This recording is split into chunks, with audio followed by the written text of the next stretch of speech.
এই স্যুপটা কিন্তু শুধু আমাদের জন্য না, ছোট বাচ্চারাও নিশ্চিন্তে খেতে পারবে। আজকে দুপুরে বানালাম হালকা ঘরে বানানো কর্ন স্যুপ। প্রথমে একটা প্লেটে নিয়ে নিলাম গাজর কুচি, আদা রসুন কুচি, পেঁয়াজ শাক, লেমন গ্রাস, ব্রোকলি কুচি এবং বেল পেপার মানে ক্যাপসিকাম যেটা। আর একটা বাটিতে কর্নের অর্ধেক দানা আলাদা করে রাখলাম।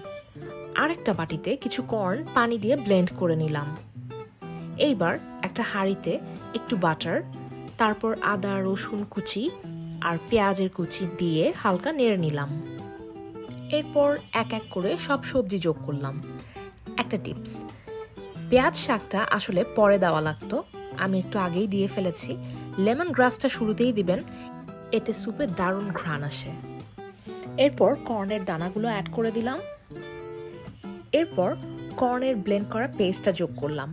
সবজি নরম হলে পরিমাণ মতো পানি দিয়ে দিয়েছিলাম এবং সেদ্ধ হওয়ার সময় ঠিক কিছুক্ষণ সময় ওয়েট করেই লবণ, হোয়াইট পেপার এবং সিজনিং মিক্স যে প্যাকেটগুলো পাওয়া যায় সেই স্যাশেগুলো একটা দিয়ে দিয়েছিলাম।